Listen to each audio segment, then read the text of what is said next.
Hey everyone, you're listening to Fantasy Uptick. I'm Jeremiah Blue, and today with me is Brandon Hickle. We're going to be talking about the tight end strategy for 2020. Brandon is my partner in crime on this channel. We've only been doing this for about 2 months. He's really been focusing more on the Instagram page, so if you get a chance, go check out our Instagram page. And then he's been working on the Facebook. I'm basically focusing on the YouTube and Twitter, so if you want to contact me, have any questions for me specifically, I'm running the Twitter page. So, Brandon, how you doing today? Not bad, man. Just kind of gathering the 3 children around and trying to make a video. So hopefully they stay quiet up there. Okay, sweet. So with that, let's just jump right in.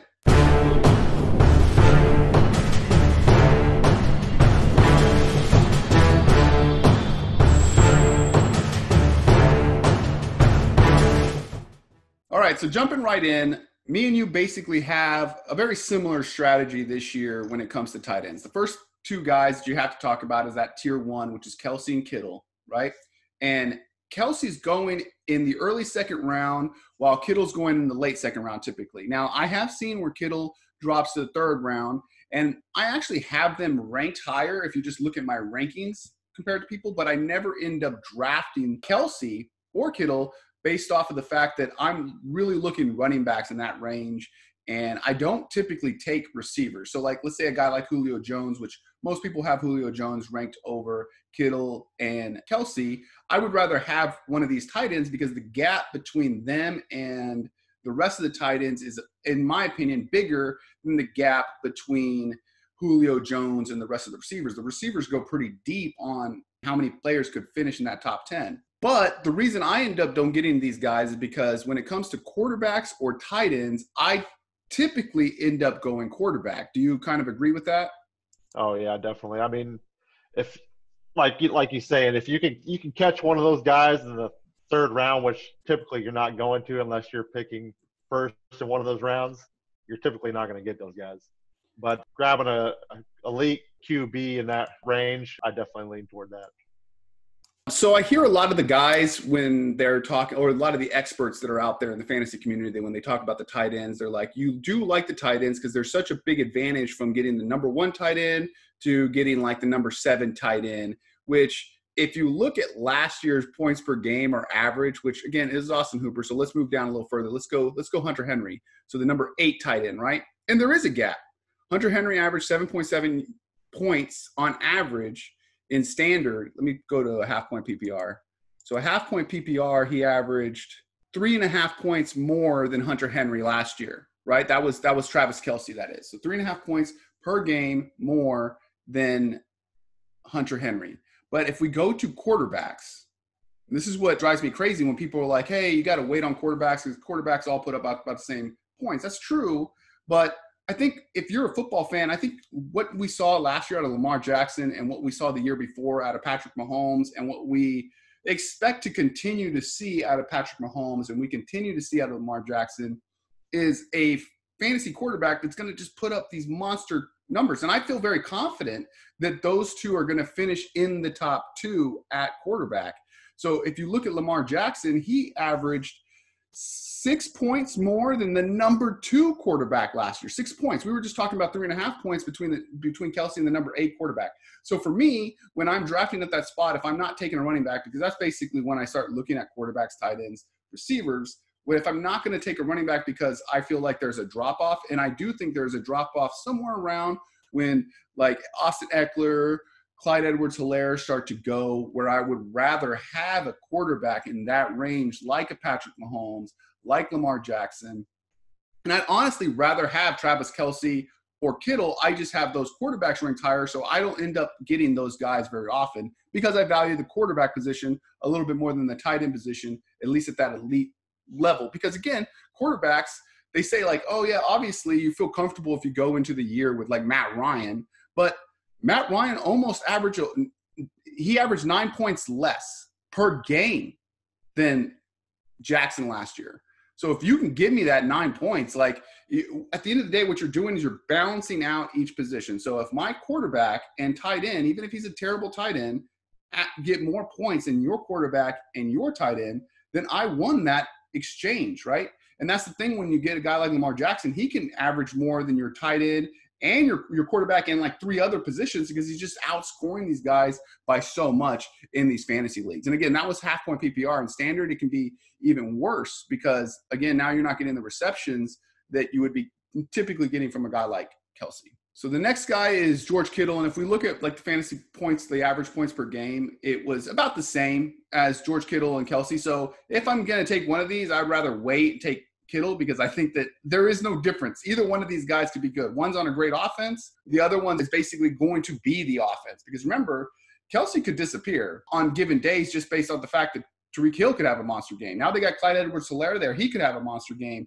You know, Sammy Watkins can have a monster game on any given day. So whereas Kittle's basically always going to be involved because there's really no one else outside of the running game that's going to be that elite option there. So for me, I don't necessarily value Kittle over Kelce. I would take Kelce first because of the offensive production there. That I would imagine more touchdowns are going to be available to Kelce, but I think either one would be good in that position.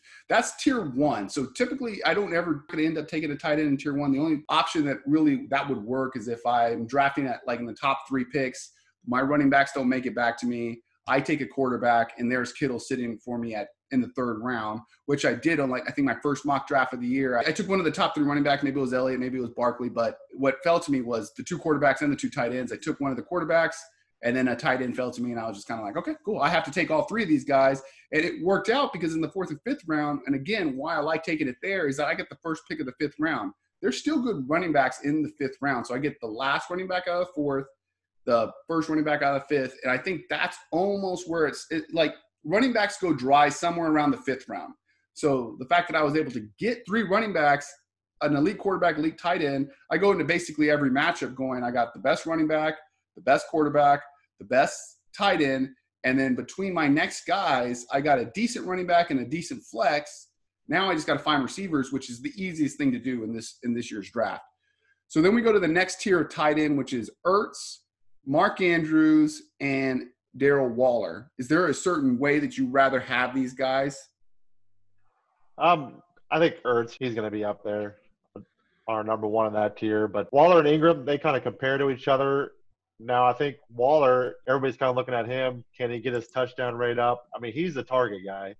He's going to get all the targets there. I mean, they brought in some offensive guys on that team, but in the draft. But I think Waller and then Engram. Ertz, Waller, Engram is where I'd rank those 3.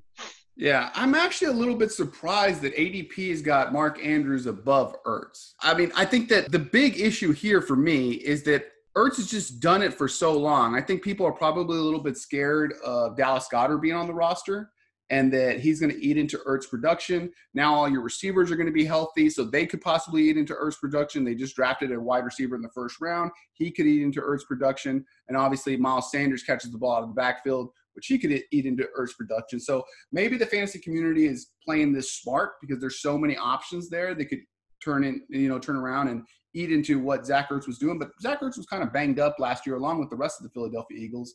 And he's just done it year in, year out. He's the favorite target of Carson Wentz. So if you're asking me between these 3, I just don't see a big enough gap to not go with the guy who's proven. Because Mark Andrews and Darren Waller, they've really only done it for a year, right?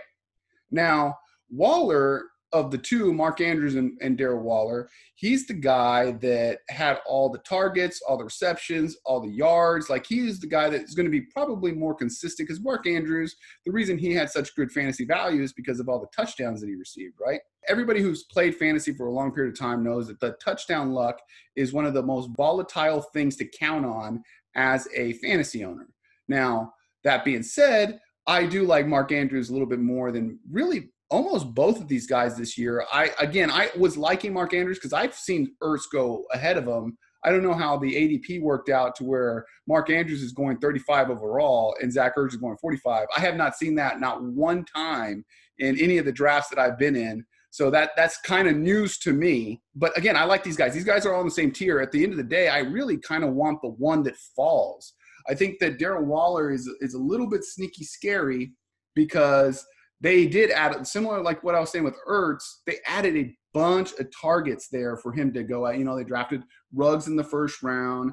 They went and drafted a couple more receivers. Lynn Bowden Jr., which is Campbell, one of the friends of the show, has brought up multiple times that, you know, he's going to be involved in both the passing game and running game and all that stuff. So, again, there's a lot more targets there to compete with for Darren Waller, but I still have faith that Darren Waller is going to be solid. He was just too good last year. Even if he takes a step back a little bit, he'd still end up in this tier, right?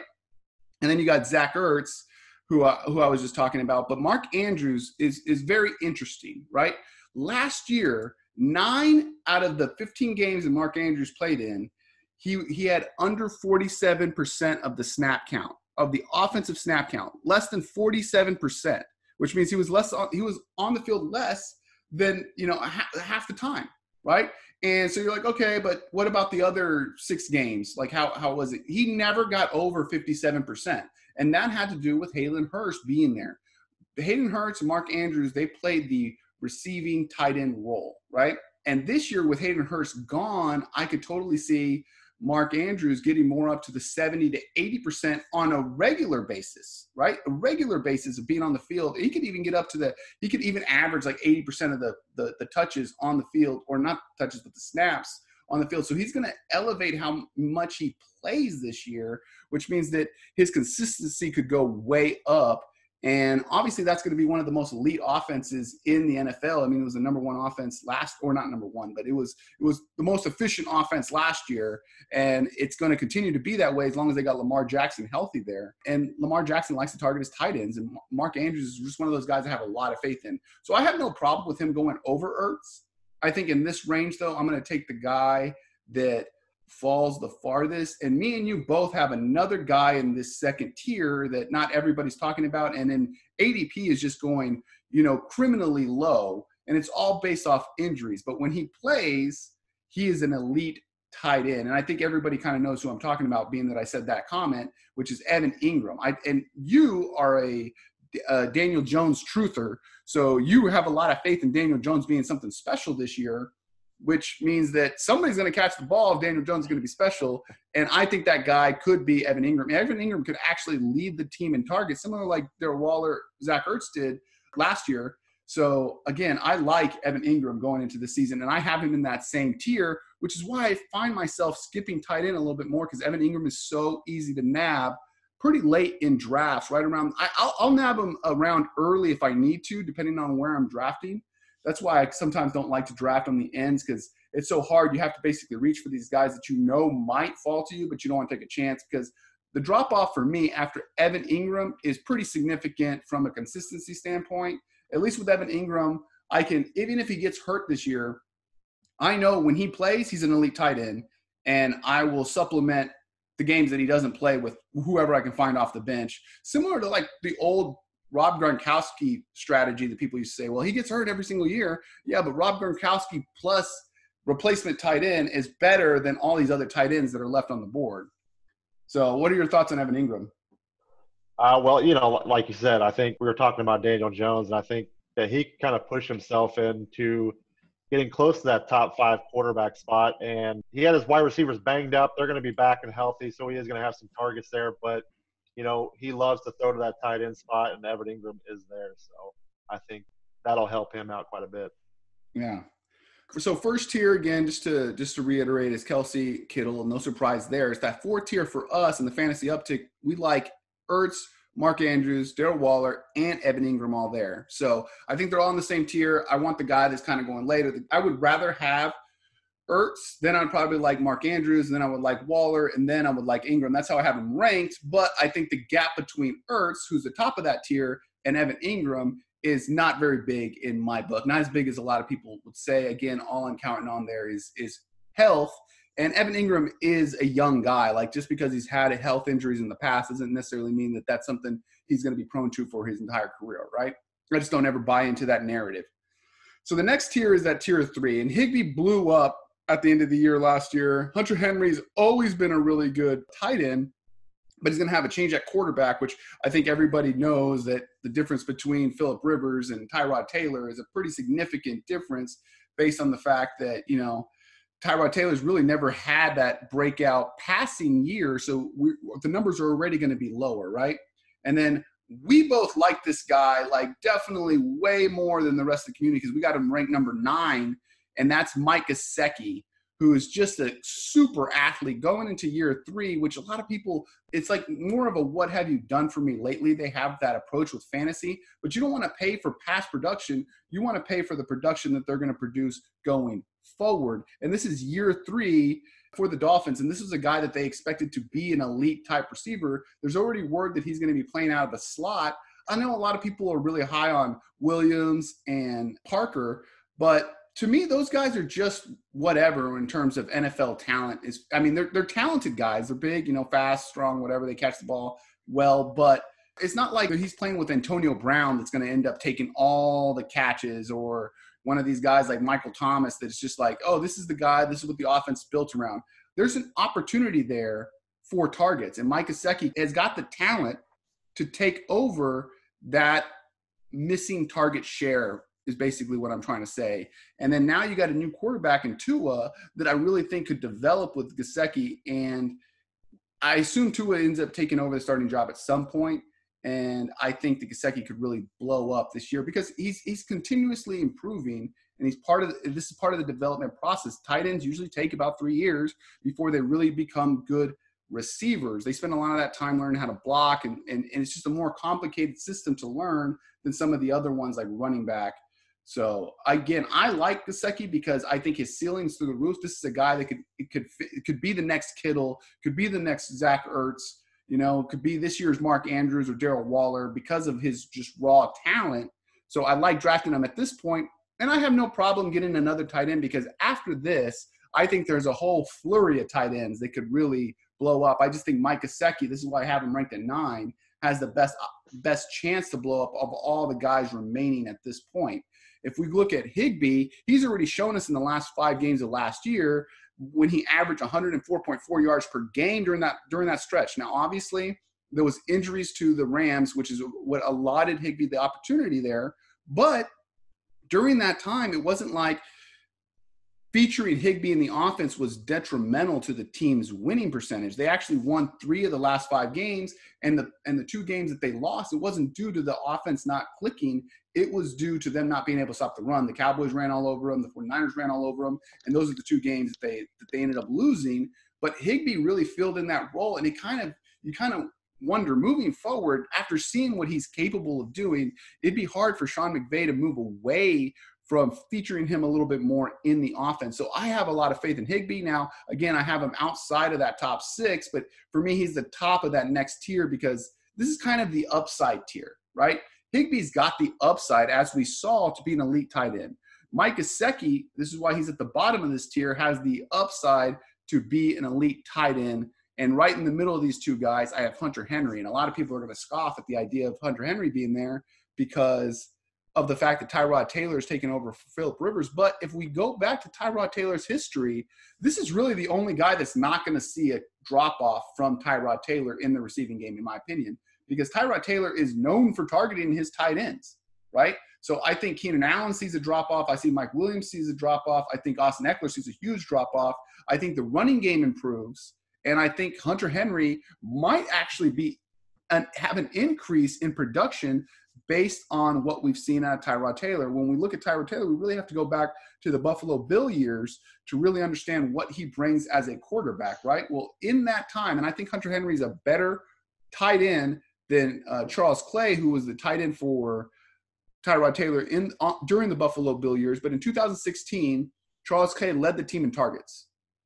In 2017, he led the team in yards. So Tyrod Taylor is a guy that likes to get the ball to his tight ends, and now he's got a great one in Hunter Henry. So I think the upside there is a little bit more than people realize, not to mention Hunter Henry's being franchise tagged this year, which means that he's got a lot of incentive to be elite going into the offseason, because if they don't franchise him again, he would be a free agent, and the market would be pretty big for him. And he's playing for his next contract.